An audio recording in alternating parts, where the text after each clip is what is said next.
Noticias de última hora, preste mucha atención. Extinción de dominio, ley urgente mantiene requisito de contar con sentencia ejecutoriada y amplía que la prescripción sea de 80 años. La Comisión de Régimen Económico de la Asamblea prevé aprobar el informe para primer debate de la iniciativa presidencial que busca monetizar bienes ilícitos. Ampliar la prescripción de la extinción de dominio a 80 años y contar con sentencia ejecutoriada para que los bienes que se consideren de origen ilícito pasen al Estado son parte de las medidas recogidas en el proyecto económico urgente de ley orgánica para el ahorro y monetización de recursos económicos para el financiamiento de la lucha contra la corrupción que presentó el Gobierno Nacional para modificar varias leyes y generar recursos para el fisco. La Comisión de Régimen Económico y Tributario de la Asamblea Nacional conocerá la tarde de este lunes, 29 de enero de 2024, el informe para primer debate del proyecto económico urgente de ley orgánica para el ahorro y monetización de recursos económicos para el financiamiento de la lucha contra la corrupción que presentó el presidente de la República, Daniel Noboa Así. La iniciativa incluye cambios a las leyes de la Contraloría General, de la Procuraduría General del Estado, para que pueda actuar como acusadora particular e impulsar la ejecución de la sentencia sobre extinción de dominio. A la Ley de Contratación Pública, que entre otros temas crea una unidad antilavado y anticorrupción en el sistema del CERCOP y la participación de observatorios ciudadanos. También a los Códigos Orgánico Administrativo y Civil, a la Ley de Fabricación, Importación, Exportación, Comercialización y Tenencia de Armas, Municiones, Explosivos y Accesorios, para que las armas después de un proceso judicial pasen a uso de la fuerza pública.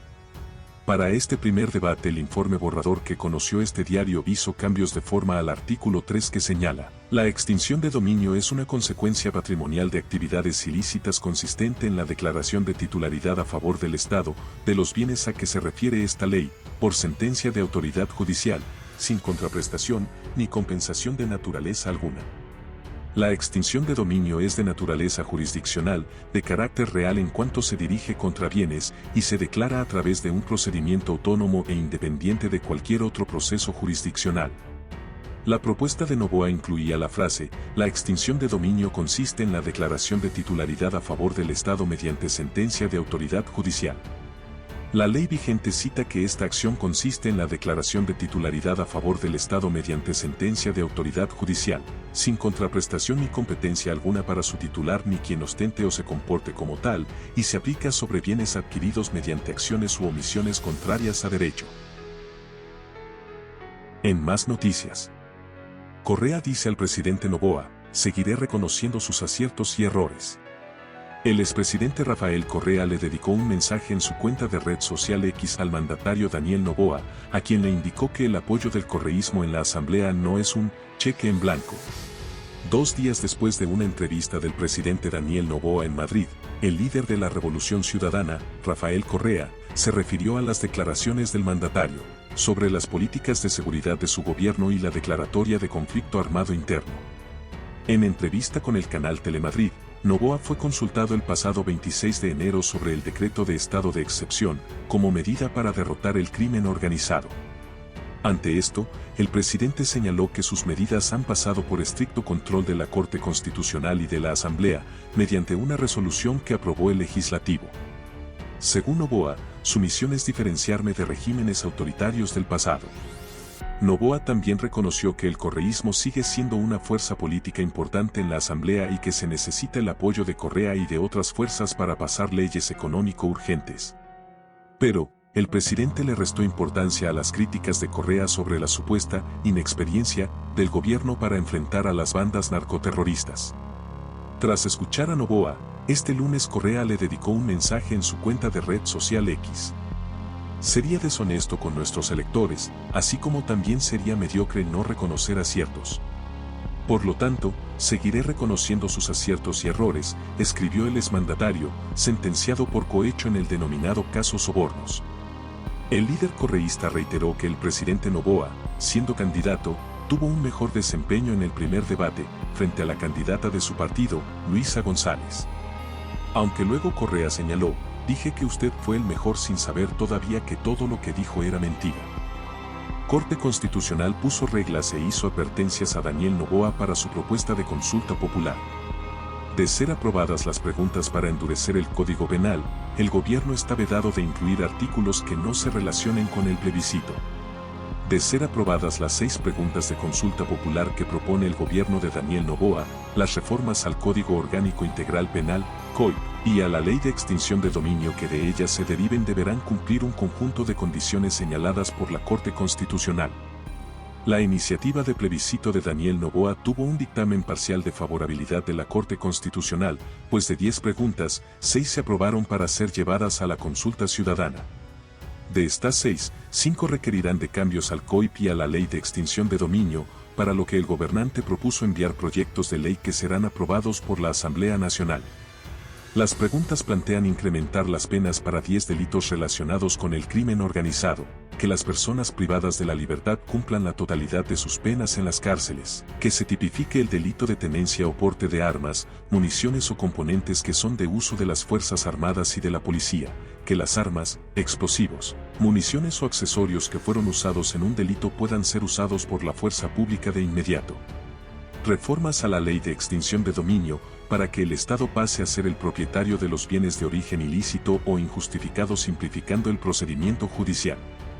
En el caso de que tengan el respaldo del electorado y una vez que se publiquen los resultados en el registro oficial, el Ejecutivo enviará 5 días después los proyectos de ley para cumplir con lo propuesto y la Asamblea Nacional tendría 60 días para resolverlos. Los jueces dieron paso a estos presupuestos, pero plasmaron sus reglas. Una de ellas advierte a Daniel Noboa que tiene prohibido enviar cuerpos legales que no correspondan a lo que se sometió a la votación popular. Deberán ceñirse única y exclusivamente a los términos de la consulta y a los pronunciamientos que ha realizado esta Corte, quedando vedado incluir en estos proyectos temas que no han sido sometidos al análisis de este organismo o que no fueran objeto de pronunciamiento en el marco de la consulta planteada a los electores.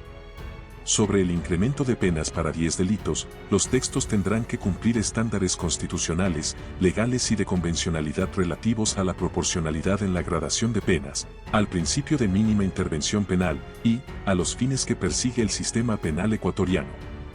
Además, el gobierno deberá evaluar el hacinamiento de presos frente a la crítica situación del sistema de rehabilitación social, así como observar la Constitución, el bloque de constitucionalidad y la jurisprudencia de la CC para adoptar ese tipo de medidas. Articulado a ese pedido, el fallo recuerda que los jueces conservan la potestad de controlar de manera integral la constitucionalidad de las medidas normativas concretas que se adopten, y el mismo razonamiento se hizo para la Asamblea Nacional cuando deba debatir lo que envíe el Ejecutivo.